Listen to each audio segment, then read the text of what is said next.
ഈശോമിശിഹായ്ക്ക് സ്തുതിയായിരിക്കട്ടെ. വിശുദ്ധ ദൈവകുമാരനും പരിശുദ്ധ അമ്മ മാതാവിനും ആയിരം ആയിരം നന്ദി. എൻ്റെ പേര് റെജിസ് ആൻ്റണി.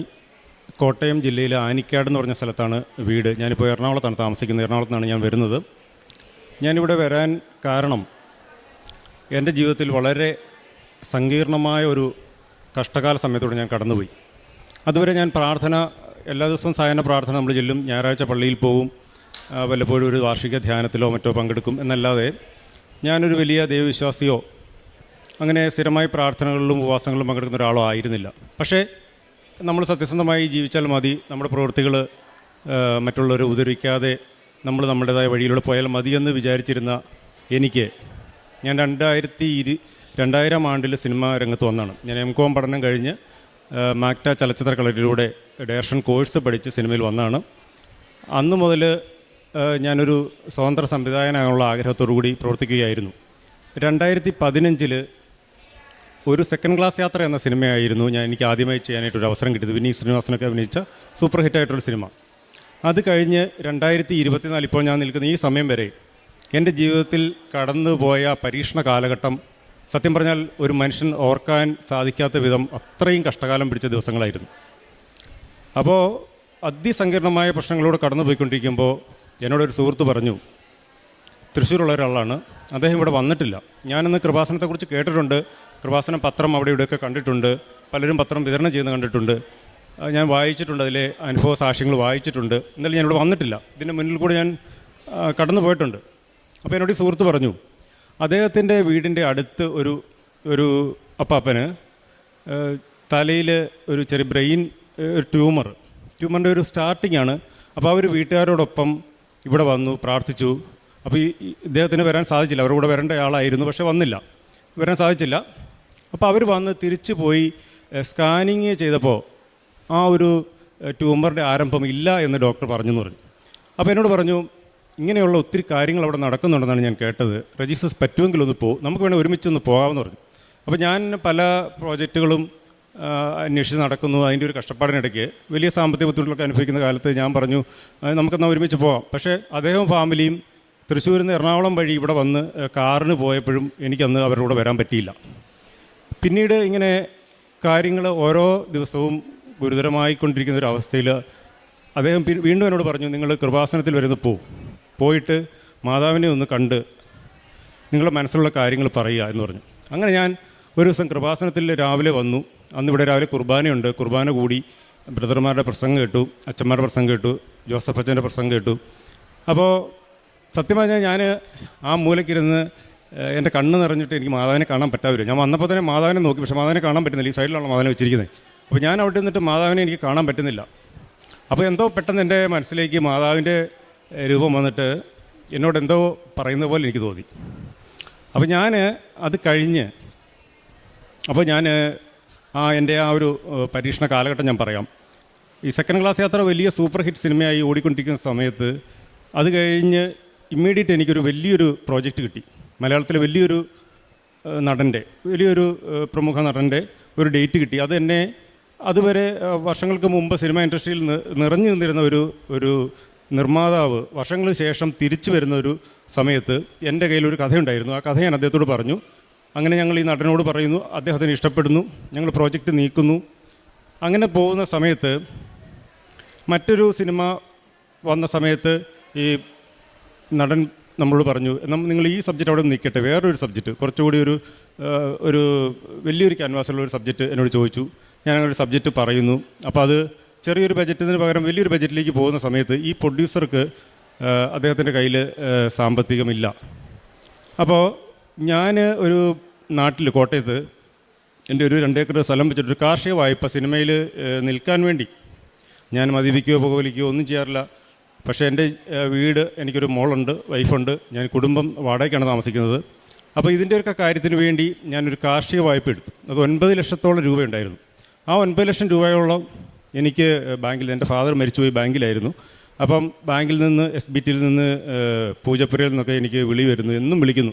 അപ്പോൾ ഞാൻ ഈ പ്രൊഡ്യൂസർ എൻ്റെ കൂടെ എപ്പോഴും ഉണ്ട്, എൻ്റെ വീട്ടിൽ വരുന്നു. അദ്ദേഹം ഒരു പക്ക ഫാമിലി മാനാണ്, വെൽ ഡ്രസ്ഡ്, വെൽ ജെൻറ്റിൽമാന്. അദ്ദേഹത്തിനും എന്നെപ്പോലെ തന്നെ ഒരു മോളാണുള്ളത്. അവർക്ക് ഒരു ട്രീറ്റ്മെൻറ്റ് ഒക്കെ കഴിഞ്ഞിട്ട് കുറേ കഴിഞ്ഞിട്ടാണ് ഒരു കുട്ടി ഉണ്ടാകുന്നത്. അപ്പോൾ വളരെ അറ്റാച്ച്ഡ് ആയിട്ടുള്ള ഫാമിലിയാണ്. അപ്പോൾ അവർ നമ്മുടെ വീട്ടിൽ വരുന്നു. ഞാൻ അദ്ദേഹത്തെ പൂർണ്ണ വിശ്വാസത്തിലെടുക്കുന്നു. അദ്ദേഹം എൻ്റെ ചേട്ടനെ പോലെ എൻ്റെ കൂടെ തന്നെ എപ്പോഴും ഉണ്ട്. അദ്ദേഹം എന്നോട് പറയുന്നു, നിൻ്റെ ലോണ് അവിടെ നിന്നൊക്കെയുള്ള പ്രഷർ കാരണം നിനക്ക് സ്ക്രിപ്റ്റ് നല്ല രീതിയിൽ എഴുതാൻ പറ്റാത്തതുകൊണ്ട് ഞാനൊരു കാര്യം ചെയ്യാം, നിന്നെ ഒന്ന് ഞാൻ സഹായിക്കാം. നമുക്ക് ഈ നടന് ഇമ്മീഡിയറ്റ് ആയിട്ട് വലിയൊരു എമൗണ്ട് കൊടുക്കണം. അപ്പോൾ ഈ എൻ്റെ ലോണിന് ഒരു ആശ്വാസം കിട്ടും. അദ്ദേഹത്തിന് കുറച്ച് ഫണ്ട് ഒന്ന് ഈ നടന് കൊടുക്കാൻ വേണ്ടി എന്നെക്കൊണ്ട് എൻ്റെ 2 ഏക്കർ സ്ഥലം പ്ലഡ്ജ് ചെയ്യിക്കുകയാണ്. പ്ലഡ്ജ് ചെയ്യിച്ച് വലിയൊരു തുക എടുക്കുന്നു. എന്നോട് പറയുന്നു, ഈ ആർട്ടിസ്റ്റുകൾക്കൊക്കെ പൈസ കൊടുത്തു, പ്രോജക്റ്റ് ഉടൻ തന്നെ ഉണ്ടാകും, 4 മാസത്തിനുള്ളിൽ പ്രോജക്റ്റ് ഉണ്ടാകും, എനിക്ക് വലിയൊരു ശമ്പളം പറയുന്നു. അങ്ങനെ ഞാൻ ഇതിന് പുറമെ തമിഴിലെ വലിയ 2 നടന്മാരെ കൂടെ ഈ സിനിമയിൽ കാസ്റ്റ് ചെയ്യുന്നു. അവരോട് പോയി കഥ പറയുന്നു. അവരെ ഒന്നും എനിക്ക് പരിചയമില്ല. ഈ 3 നടന്മാരെ എനിക്ക് യാതൊരു പരിചയമില്ല. എല്ലാവരുടെ അടുത്തും ഞാൻ കഥ പോയി പറഞ്ഞ ആ ഒരു പരിചയം മാത്രമേ ഉള്ളൂ. അവരെല്ലാം നല്ലപോലെ എന്നോട് എൻ്റെ സബ്ജക്റ്റ് കേട്ടിട്ട് മാത്രം സമ്മതിക്കുന്നു. വലിയൊരു ക്യാൻവാസിൽ ബൈലിംഗ്വലായിട്ട് തമിഴിലും മലയാളത്തിലുമായി സിനിമ ചെയ്യാനുള്ളൊരു അവസരം എനിക്ക് വരികയാണ്.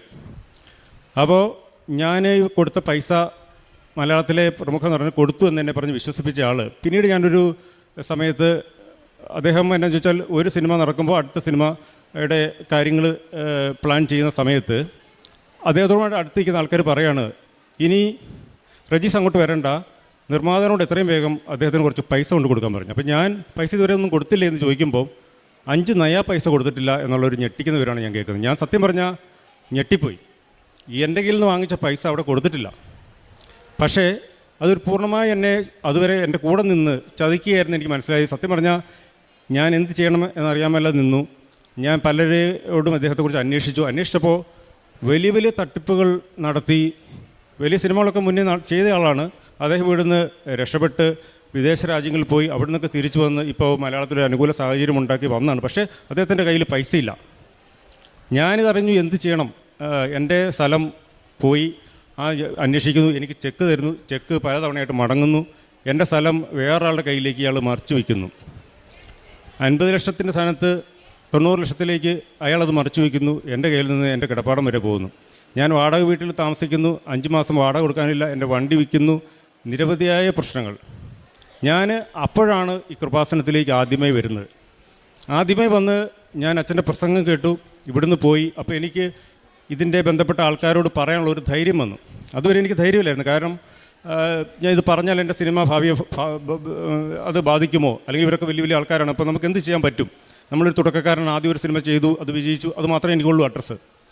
പക്ഷേ മാതാവ് ഇവിടുന്ന് പറഞ്ഞു, ധൈര്യമായിട്ട് നീ പോയി പറയുക. ഞാൻ പ്രധാന നടനോട് പറയുന്നു.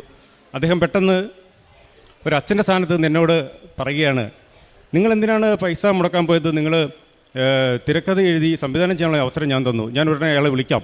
ആ നിർമ്മാതാവിനെ വിളിക്കുന്നു. അയാളുടെ കാര്യങ്ങൾ അന്വേഷിക്കുന്നു. അയാൾ കുറച്ച് ദിവസം സമയം ചോദിക്കുന്നു. പക്ഷേ പിന്നീട് എനിക്ക് ചെക്ക് തരുന്നതിൻ്റെ ചെക്ക് മടങ്ങുന്നു. ഇദ്ദേഹത്തിൻ്റെ ഈ മുന്നോട്ടുള്ള നീക്കം ശരിയല്ല എന്ന് കാണുമ്പോൾ ഈ സിനിമയിലുള്ള പലരും എന്നെ ഉപദേശിക്കുന്നു. നമ്മളങ്ങനെ എൻ്റെ അസോസിയേഷൻ എനിക്ക് വേണ്ടി മീഡിയേഷൻ ഇയാളെ വിളിക്കുന്നു. നിർമ്മാതാക്കളുടെ സംഘടന, ഞാൻ തിരക്കഥാകൃത്തുക്കളുടെ സംഘടനയിലും സംവിധായകരുടെ സംഘടനയിലും അംഗമാണ്. അവർ വിളിക്കുന്നു, മീഡിയേഷൻ വെക്കുന്നു, ഇദ്ദേഹത്തെ വിളിക്കുന്നു. ഇദ്ദേഹത്തിന് നേരത്തെ കുടിശ്ശികയും കാര്യങ്ങളൊക്കെ ഉണ്ട്. പക്ഷേ അവർ വരുന്നു. അവിടെ വരുമ്പോൾ പഴയ വലിയ വലിയ സിനിമകൾ ചെയ്തുള്ള നിർമ്മാതാക്കൾ എനിക്ക് തന്ന ചെക്ക്, മടങ്ങിയ ചെക്ക് ഇദ്ദേഹത്തിന് നേരെ വലിച്ചെറിഞ്ഞുകൊണ്ട് ചോദിക്കുകയാണ്, എന്തിനാണ് ഈ പാവം പയ്യനെ നിങ്ങൾ അയാളുടെ ഭാവി കളഞ്ഞത്? ഇയാൾ ആദ്യ സിനിമ ചെയ്ത് 75 ദിവസമുള്ള ഓടിയൊരു സിനിമയാണ്. നിങ്ങൾ ഇത്രയും പേര്, മലയാളത്തിലെ വലിയൊരു സൂപ്പർ സ്റ്റാർ, തമിഴിലെ വലിയ 2 സൂപ്പർ സ്റ്റാർസുകൾ സമ്മതിച്ചിരിക്കുന്ന ഇത്രയും ഡേറ്റ് കൊടുത്തിരിക്കുന്ന ഈ പ്രോജക്റ്റ് നിങ്ങളുടെ കയ്യിലിരിപ്പുണ്ടല്ലേ ഇല്ലാതായത്? നിങ്ങൾ എന്തുകൊണ്ടാണ് ഇയാളുടെ കുടുംബം നശിപ്പിച്ചത് എന്ന് ചോദിക്കുമ്പോൾ അയാൾക്ക് മറുപടിയില്ല. അപ്പോൾ അവർ പറഞ്ഞ് എത്രയും വേഗം ഇയാൾക്ക് കുറച്ച് പൈസ കൊടുത്ത് അത് സെറ്റിൽ ചെയ്ത് അദ്ദേഹത്തെ വീട്ടിൽ നിന്ന് ഇറക്കി വിടുന്നൊരു സ്റ്റേജ് വന്നിരിക്കുകയാണ്. അപ്പോൾ ഇയാൾ എന്നോട് 2-3 മാസം അസോസിയേഷൻ വഴി സാവകാശം ചോദിക്കുന്നു. പക്ഷേ അത് കഴിഞ്ഞ് അവർ ഫോൺ എടുക്കുന്നില്ല. അസോസിയേഷൻ്റെ ഭാരവാഹികൾ വിളിക്കുമ്പോൾ ഫോൺ എടുക്കുന്നില്ല. അപ്പോൾ ഇയാളുടെ അനുഗ്രഹമായിട്ട് കോവിഡ് ഇങ്ങനെ വരുന്ന സമയമാണ്. അപ്പോൾ പിന്നീട് സമ്പൂർണ്ണ ലോക്ക്ഡൗൺ പ്രഖ്യാപിക്കുകയാണ്. സമ്പൂർണ്ണ ലോക്ക്ഡൗൺ പ്രഖ്യാപിക്കുന്നതിന് തൊട്ട് മുമ്പായി എനിക്കൊരു അനുഗ്രഹം കിട്ടിയത്, അസോസിയേഷൻ്റെ ഭാഗത്തു നിന്നും കേസ് മുന്നോട്ട് കൊണ്ടുപോകാനായിട്ടൊരു അവരൊരു ഇനീഷ്യേറ്റീവ് എടുക്കുന്നു. അവർ ഇനീഷ്യേറ്റീവ് എടുത്ത് ചെറിയൊരു തുക, ഏകദേശം 1 ലക്ഷത്തോളം രൂപ അതിൻ്റെ പ്രിലിമിനറി എക്സ്പെൻസായിട്ട് വേണം. എൻ്റെ കയ്യിൽ 1000 രൂപ പോലും തികച്ചെടുക്കാനില്ലാത്ത അവസ്ഥ, ഞാനൊന്നും ചെയ്യാൻ എനിക്ക് പറ്റിയില്ല എന്ന് അവർക്ക് മനസ്സിലായതുകൊണ്ട് എന്നോടുള്ളൊരു ഹ്യൂമൻ കൺസിഡറേഷനിൽ അവരെ പൈസ കിട്ടുന്നു. അദ്ദേഹത്തിൻ്റെ സ്ഥലവുമായിട്ട് അത് സിവിൽ കേസാകുന്നു. അങ്ങനെ എനിക്ക് ആ സ്ഥലം അറ്റാച്ച് ചെയ്യാൻ സാധിക്കുന്നു. പക്ഷേ പിന്നീട് സമ്പൂർണ്ണ ലോക്ക്ഡൗൺ പ്രഖ്യാപിച്ച് 2.5 വർഷം ഞാൻ വീട്ടിലിരുന്ന് എനിക്കൊന്നും ചെയ്യാൻ പറ്റുന്നില്ല. എനിക്ക് ഉറക്കമില്ലാത്ത രാത്രികൾ ഞാൻ മാതാവിനോട് പ്രാർത്ഥിക്കുന്നു. മാതാവ് എനിക്കിവിടെ വരാൻ പോലും പറ്റുന്നില്ല. കോവിഡ് കാരണം പുറത്തിറങ്ങാൻ സാധിക്കുന്നില്ല. ഒരു ദിവസം കോവിഡ് ഒന്ന് ഒതുങ്ങിയപ്പോൾ ഞാൻ ഇതിലൂടെ മുന്നിൽ പോയപ്പോൾ പുറത്ത് നിന്നിട്ട് പള്ളി അടച്ചിട്ടിരിക്കുകയാണ്. എല്ലാ പള്ളികളും അമ്പലങ്ങളും ഒക്കെ അടച്ചിട്ടിരിക്കുന്ന പോലെ ഈ കൃപാസനം അടച്ചിട്ടിരിക്കുക. ഞാൻ പുറത്തുനിന്ന് പ്രാർത്ഥിച്ചു, മാതാവ് എന്തെങ്കിലും ഒരു മാർഗ്ഗം കാണിച്ചു തരിക. അത് കഴിഞ്ഞ് 2.5 വർഷം കഴിഞ്ഞ് 2022 തോന്നുന്നു അവസാനം ജൂൺ മാസം ഞാനിവിടെ വരിക. ഞാനിവിടെ വരുമ്പോൾ എനിക്ക് അനുകൂലമായിട്ട് കേസ് വിധിച്ചു. ബാക്കി പക്ഷേ ചെക്ക് കേസിലൊക്കെ ഉൾപ്പെട്ടിരിക്കുന്നവർക്ക് 10% നമ്മൾ കോടതിയിൽ കെട്ടിവെക്കണം. വലിയൊരു തുകയാണ്. വലിയൊരു തുക എന്നെക്കൊണ്ട് ഒരിക്കലും അടയ്ക്കാൻ പറ്റില്ല. അസോസിയേഷൻ്റെ ഭാഗത്തു നിന്ന് അത്രയും വലിയ തുക ഒരു വ്യക്തിക്ക് കൊടുക്കാൻ പ്രൊവിഷനുമില്ല. എന്ത് ചെയ്യും? അപ്പോൾ ഞാൻ രണ്ടാമത് ഇവിടെ വരുവാണ്. രണ്ടാമത് വന്ന് ഞാൻ ആ വാതിൽക്കൽ നിന്ന് കേൾക്കുന്നത് ജോബിൻ്റെ പുസ്തകത്തിലെ ഒരു വചനമാണ്. അച്ഛൻ പ്രസംഗിക്കുക, ജോസഫ് അച്ഛൻ, അങ്ങ് തന്നെ എനിക്ക് ജാമ്യം നിൽക്കണമേ, മറ്റാരാണ് എനിക്ക് വേണ്ടി ജാമ്യം നിൽക്കുക. ഞാനിവിടുന്ന് കരഞ്ഞ് പ്രാർത്ഥിച്ചു. തിരിച്ച് ചെന്ന് 2ാമത്തെ ദിവസം എൻ്റെ സുഹൃത്ത് എന്നോട് വിളിക്കുകയാണ്, ഒരാൾക്ക് നിങ്ങളൊന്ന് കാണണം, നിങ്ങൾ ദയവേദി ഇങ്ങോട്ട് വരിക. ഞാനവിടെ ചെല്ലുമ്പോൾ എനിക്ക് ഒരു പരിചയമില്ലാത്ത ഒരാൾ എന്നോട് പറയുകയാണ്, നിങ്ങൾക്ക് എത്ര രൂപയാണ് കോടതിയിൽ കെട്ടേണ്ടത്? അപ്പോൾ ഞാൻ പറഞ്ഞു, വലിയൊരു തുക കെട്ടണം, 7 ലക്ഷം രൂപയോളം കെട്ടണം. അയാൾ പറയാം, ഞാൻ തരാം. അത്ഭുതമെന്ന് പറയണ്ടു. അയാൾ ആ പൈസ അവിടെ കെട്ടുന്നു. കോടതിയിൽ 2ാമത് വീണ്ടും കേസ് മുന്നോട്ട് പോകുന്നു. അങ്ങനെ വളരെ സിവിൽ കേസിൻ്റെ കാര്യം അറിയാമല്ലോ, നീണ്ടു പോവാണ്. പക്ഷേ എന്നാലും എനിക്ക് അനുകൂല വിധിയിലേക്ക് 2ാമതും വരുവാണ്. ഞാനിവിടെ 3ാമത് വരുന്നു. കേസിൻ്റെ വിധി നാളെയാണ്. ഇന്ന് ഞാൻ വരുവാണ്. എനിക്ക് അച്ഛനെ ഇതുവരെ കാണാൻ സാധിച്ചിട്ടില്ല. അപ്പോൾ അച്ഛനെ ഒന്ന് കാണണമെന്ന് എൻ്റെ മനസ്സിൽ ഉണ്ട്, പക്ഷേ കാണാൻ പറ്റിയില്ല. അതിന് തവണ വന്നപ്പോൾ ഞാൻ അച്ഛനെ കാണാൻ ശ്രമിച്ചിട്ട് നടന്നില്ല. അപ്പോൾ എനിക്ക് എങ്ങനെയും അച്ഛനെ ഒന്ന് കാണണം. ഞാൻ അവിടെ ഓഫീസിൽ സംസാരിക്കുമ്പോൾ അങ്ങനെ അച്ഛനെ കാണാൻ എല്ലാവർക്കും പറ്റില്ല, അത് നേരത്തെ സംസാരിക്കണം, ബുക്ക് ചെയ്യണം, തക്കതായ കാരണങ്ങളുണ്ട്, എന്തെങ്കിലും പേപ്പറുകളൊക്കെ വേണമെന്ന് പറയുന്നു. എൻ്റെ ഒന്നുമില്ല. അപ്പോൾ ഞാനവിടെ വളരെ നിരാശയോടുകൂടി നിൽക്കുമ്പം എൻ്റെ മൊബൈലിലൊരു എന്തോ ഒരു റെക്കോർഡ് ഉള്ള പോലെ എനിക്ക് തോന്നി. പെട്ടെന്ന് ഞാൻ മൊബൈൽ എടുത്ത് നോക്കിയപ്പം കോടതിയിൽ ഒരു പേപ്പറുണ്ട്. ഞാനിവിടെ എല്ലാം ഫോട്ടോസ്റ്റാറ്റ് അന്വേഷിച്ച് നടന്നു. ഒരിടത്ത് പോയി പ്രിൻ്റ് ഔട്ട് എടുത്ത് ഞാൻ കൊണ്ട് ഓഫീസിൽ കാണിച്ച് അവിടെ ഒരു ചേട്ടൻ എന്നോട് പറഞ്ഞു, ഇതുകൊണ്ട് അച്ഛനെ ഒന്ന് കണ്ട് കാണിക്കുക. അവർ തന്ന പേപ്പറുമായിട്ട് ഞാൻ അച്ഛൻ്റെ അടുത്ത് വന്നു. അച്ഛൻ ഇവിടെ വെച്ച് എൻ്റെ തലയിൽ കൈവച്ച് പ്രാർത്ഥിച്ചു. ഇതിനെക്കുറിച്ച് ഡീറ്റെയിൽ വെച്ചു. പേടിക്കണ്ട, കേസ് നിങ്ങൾക്ക് അനുകൂലമായി വരും. നിങ്ങൾ മാതാവിൻ്റെ അടുത്തൊന്ന് സാക്ഷ്യം പറയണം. അച്ഛനൊരു മരീൻ മെഡൽ എനിക്ക് തന്നു. മെഡലുമായി ഞാൻ പോയി. 2ാമത്തെ ദിവസം നാളെ കോടതിയാണ്. കോടതിയിൽ ആ സമയത്ത് ഈ നിർമ്മാതാവ് 21 ദിവസമായി ജയിലിൽ കിടക്കുകയാണ്. വണ്ടി തട്ടിപ്പ്, പണയത്തിന് വണ്ടി എടുക്കുക, അങ്ങനെ അയാൾ വർഷങ്ങളോളം പലരെയും പറ്റിച്ച് നടന്നിട്ട് എൻ്റെ കേസിന് എനിക്ക് അനുകൂലമായി വിധി വരുന്ന സമയത്ത് അദ്ദേഹം ജയിലിലാണ്. എനിക്ക് കേസ് അനുകൂലമായിട്ട് വരുന്നു. അത്ഭുതം എന്ന് പറയണ്ടേ, ഇപ്പോഴും സിവിൽ കേസ് അത് വിധി നടത്തിപ്പിലേക്ക് പോയിരിക്കുകയാണ്. അപ്പോൾ ഞാൻ അടുത്ത തവണ വരുമ്പോൾ എൻ്റെ സിനിമ പല പ്രോജക്റ്റുകളും ഞാൻ ആലോചിച്ചു. ഈ പ്രോജക്റ്റ് വലിയൊരു ക്യാൻവാസിൽ ഔട്ട്ഡോർ ചെയ്യേണ്ട കേസാണ്. അപ്പോൾ എന്ന് വെച്ചാൽ ഈ കോവിഡിൻ്റെ സമയത്ത് എല്ലാവരും ഇൻഡോർ സിനിമകളിലേക്ക് പോയി. അപ്പോൾ ഔട്ട്ഡോർ വലിയ ക്യാൻവാസ് വലിയ ആൾക്കാരെ വെച്ചിട്ട് ചെയ്യാൻ പറ്റാത്തൊരു സാഹചര്യമാണല്ലോ. അപ്പോൾ ഇൻഡോർ സിനിമകൾ ആലോചിക്കുന്ന സമയത്ത് എൻ്റെ സിനിമ അങ്ങനെ ഫ്രീസായി നിൽക്കുകയാണ്. അപ്പോൾ ഞാൻ പല പ്രോജക്റ്റുകൾ അയച്ചു, ഒന്നും നടക്കുന്നില്ല. ഞാൻ അടുത്ത തവണ 4ാമത്തെ തവണ ഇവിടെ വരുന്നു. ഞാൻ പ്രാർത്ഥിക്കുന്നു, എനിക്ക് എന്തെങ്കിലും എൻ്റെ തൊഴിലൊരു ഒരു ഇത് വരണം. അപ്പോൾ അതിന് മുമ്പ് ഞാനൊരു സത്യം പറഞ്ഞാൽ ഇവിടെ വന്ന് ഇത്രയും കാര്യങ്ങൾ എൻ്റെ ജീവിതത്തിൽ നടന്നെങ്കിലും എന്നോട് പലരും പറയുന്നു, നിങ്ങളുടെ സിനിമ നടക്കുന്നില്ല, എന്താണ് ചെയ്യേണ്ടത്? അപ്പോൾ സിനിമ നിങ്ങൾക്കറിയാമല്ലോ, സിനിമക്കാരെന്ന് പറഞ്ഞാൽ ഭയങ്കരമായുള്ള അന്ധവിശ്വാസികളും എന്ത് പറഞ്ഞാലും അവർ ആ വഴി പോകും. എന്നുവെച്ചാൽ സിനിമ ഇല്ല. അപ്പം നിങ്ങളോട് പറയണം ഇങ്ങനെ ചെയ്യണം, അങ്ങനെ ചെയ്യണം. അപ്പോൾ എന്നോട് ഒരാൾ പറഞ്ഞു, നിങ്ങളൊരു കാര്യം ചെയ്യുക, ഒരു ജ്യോതിഷൻ്റെ അടുത്ത് പോയിട്ട് നിങ്ങളുടെ സമയം ഒന്ന് നോക്ക്. അപ്പോൾ ഞാനൊരു ദുർബല നിമിഷത്തിൽ എനിക്ക് തോന്നി, എന്നാലൊന്ന് ഒന്ന് പോയി നോക്കിയാലോ. ഞാൻ അവിടെ ചെന്നു. എൻ്റെ നാൾ വെച്ച് നോക്കിയിട്ട് അയാൾ പറഞ്ഞു, 2 വർഷത്തേന് നിങ്ങൾക്ക് ഭയങ്കര സമയം മോശമാണ്, നിങ്ങൾ ഒരു കാരണവശാലും നിങ്ങൾക്ക് സിനിമ നടക്കില്ല, നിങ്ങൾ ഇന്ന കാര്യങ്ങളൊക്കെ ചെയ്താൽ നിങ്ങൾക്കൊരു മാറ്റം ഉണ്ടാകും.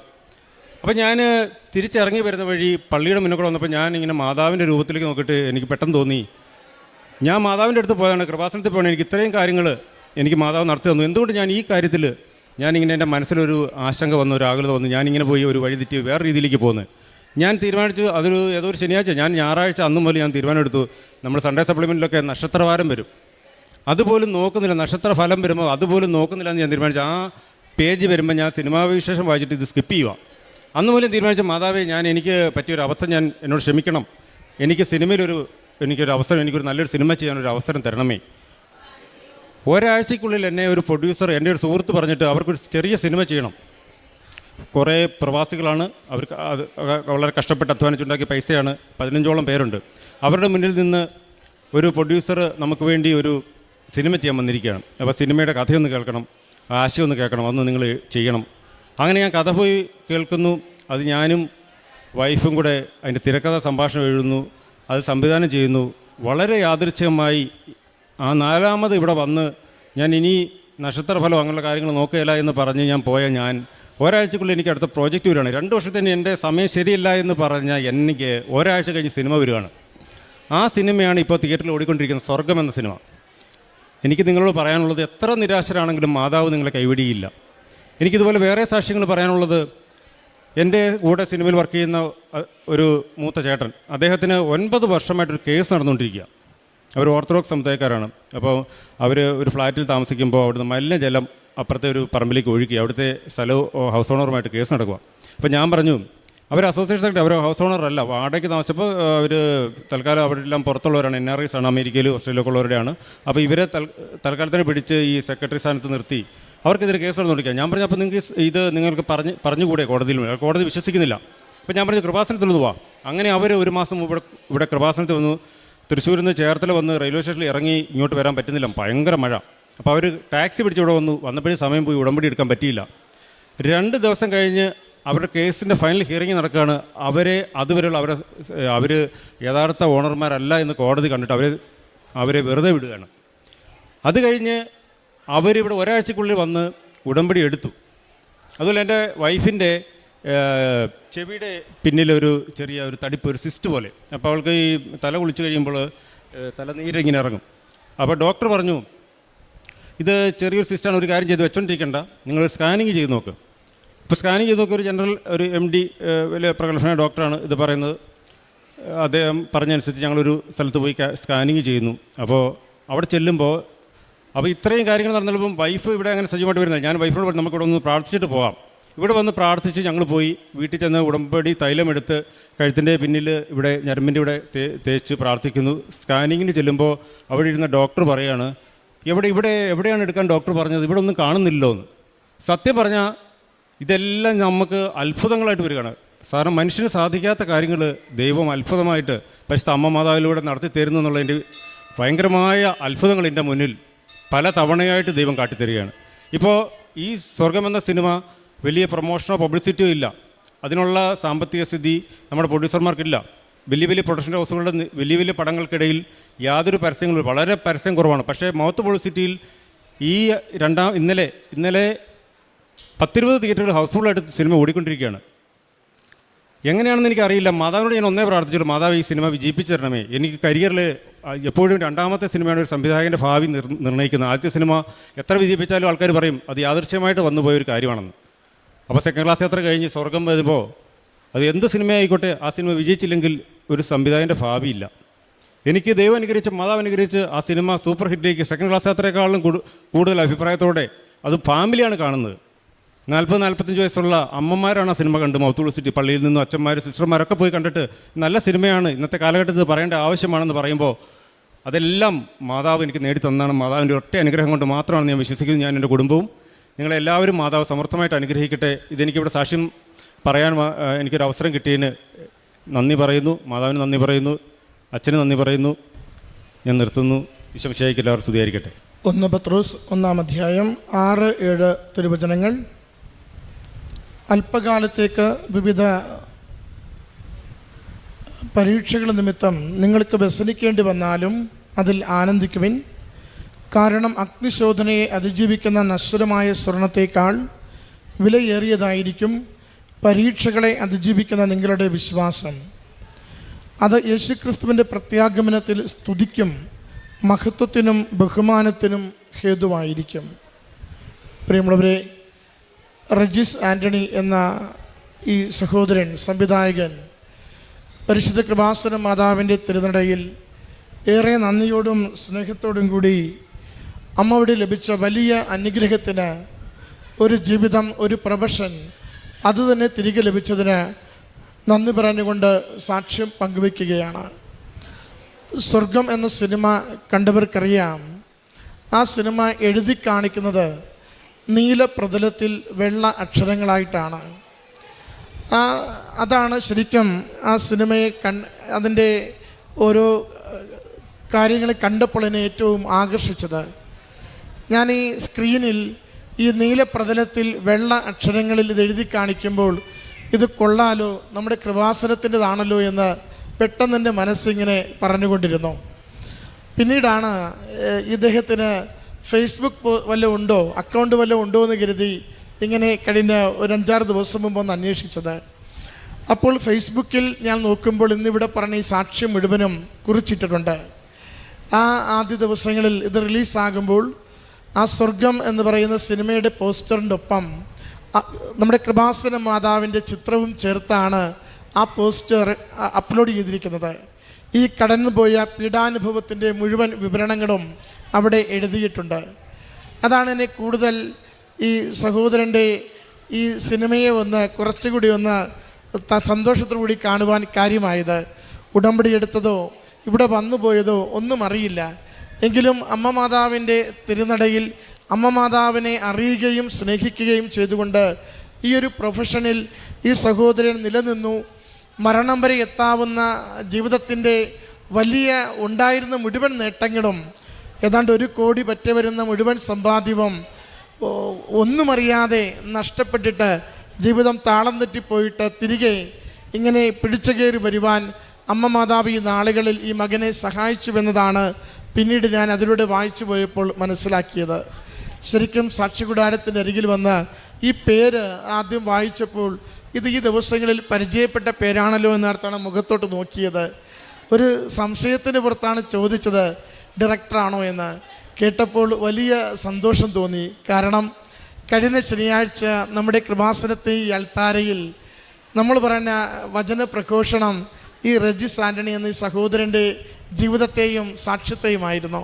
അമ്മ മാതാവ് ഏറ്റവും അടുത്ത ദിനങ്ങളിൽ ഈ മകനെ ഈ അൾത്താരയിൽ കൊണ്ടുവന്ന് ആ ഉടമ്പടി ജീവിതത്തെയും ഉടമ്പടി ജീവിതത്തിലൂടെ ലഭിച്ച ആത്മധൈര്യത്തെയും എല്ലാം തകരുമ്പോഴും ഞാൻ കൂടെയുണ്ടെന്ന് പറഞ്ഞ് അമ്മ മാതാവ് കൈപിടിച്ച് നടത്തിയതിനെയും അതിലൂടെ പുതിയ ഒരു ജീവിതം ഈ 2ാമത്തെ സിനിമയിലൂടെ ഈ പ്രൊഫഷൻ തൻ്റേതാണെന്നും ഏറ്റവും മികച്ച സിനിമകൾ, മികച്ച ഗാനങ്ങൾ, മികച്ച പശ്ചാത്തല സംവിധാനങ്ങൾ ഒക്കെ എടുത്തുകൊണ്ട് ഈ ക്വാളിറ്റിയുള്ള ഒരു സിനിമാ സംവിധായകനായി ഈ ഫീൽഡിൽ നിൽക്കുവാൻ തനിക്കൊരു ആയുസ്സുണ്ടെന്നും ഭാവിയുണ്ടെന്നും ലോകത്തിന് മുൻപിൽ സാക്ഷ്യപ്പെടുത്തും വിധം മകനെ ഈ സാക്ഷ്യകൂടാരത്തിൽ ഈ അൾത്താരയിൽ ചേർത്ത് നിർത്തിയത് പരിശുദ്ധ കൃപാസനം മാതാവും മാത്രമാണ്. ഇത് നമുക്ക് നൽകുന്ന വലിയ സന്ദേശം, എത്ര കണ്ട് ജീവിതം തകർന്നു പോകട്ടെ, ആരൊക്കെ നമ്മളെ പരാജയപ്പെടുത്തട്ടെ, എത്ര കണ്ണീർ തോരാതെ വന്നുകൊണ്ടിരിക്കട്ടെ, അമ്മയിൽ ആശ്രയിച്ചുകൊണ്ട് നാം പ്രാർത്ഥിക്കുമെങ്കിൽ ചാരക്കൂനയിൽ നിന്ന് പോലും നമ്മളെ ഉയർത്തിക്കൊണ്ടുവരുവാൻ അമ്മയ്ക്ക് പദ്ധതിയുണ്ട്, അമ്മയ്ക്ക് വഴികളുണ്ട്. അമ്മ ദൂതന്മാരെ അയക്കും, നമ്മുടെ ജീവിതങ്ങളെയും സാഹചര്യങ്ങളെയും എല്ലാ മേഖലകളെയും സുരക്ഷിതമാക്കും. 2-3 ദൂതന്മാരുടെ സാന്നിധ്യം സഹോദരൻ പറയുന്നുണ്ട്. ഒന്ന്, ഒരു വ്യക്തി വഴിയാണ് കൃപാസനത്തിലേക്ക് വരുവാനായിട്ടുള്ള ആദ്യത്തെ ഒരു താല്പര്യം വരുന്നത്. 2ാമത്തത് മറ്റൊരു വ്യക്തിയാണ് കോടതിയിൽ അടയ്ക്കേണ്ട പണം ചെറുതല്ല, 7 ലക്ഷം രൂപ അടയ്ക്കുവാനായിട്ട് താല്പര്യപ്പെട്ട് മുന്നോട്ട് വരുന്നത്. 3ാമത്തത് ഉടമ്പടിയെടുത്ത് മാതാവിനോട് ഒന്ന് വഴിമാറിപ്പോയപ്പോൾ മാപ്പ് ചോദിച്ചപ്പോൾ ഇങ്ങോട്ട് തിരക്കി ഒരു പ്രൊഡ്യൂസർ വന്നിട്ട് ഞങ്ങളുടെ പടം സംവിധാനം ചെയ്യണമെന്ന് ആവശ്യപ്പെടുകയാണ്. ഇതൊന്നും യാദൃച്ഛികമല്ല, ഇതൊക്കെ ദൈവനിശ്ചയമാണ്. അതുകൊണ്ട് പരിശുദ്ധ അമ്മ മാതാവിൻ്റെ കരം ചേർത്ത് പിടിക്കുമ്പോൾ അമ്മ മാതാവ് നാം അറിയാത്ത വഴികളിലൂടെ നമുക്ക് ഏറ്റവും നന്മയായ ഇടങ്ങളിലേക്ക് നിരന്തരം നയിച്ചു കൊണ്ടിരിക്കും. അതിൻ്റെ നല്ല ജീവിതവും നല്ല സാക്ഷ്യവുമാണ് ഈ സഹോദരൻ നമ്മുടെ മുമ്പിൽ പങ്കുവയ്ക്കുക. അമ്മ മാതാവ് വഴി ഈ സഹോദരന്, ഈ കുടുംബത്തിന്, പ്രത്യേകിച്ച് ഈ പ്രൊഫഷന് തമ്പുരാൻ നൽകിയ എല്ലാ അനുഗ്രഹങ്ങളെയും ഓർത്ത് നന്ദി പറയാം. നല്ല കരഘോഷത്തോടു കൂടി ഈ സാക്ഷ്യം നമുക്ക് സമർപ്പിക്കാം. അത്യപൂർവ ദൈവാനുഭവങ്ങൾ ഇനി നിങ്ങൾക്കും സ്വന്തം.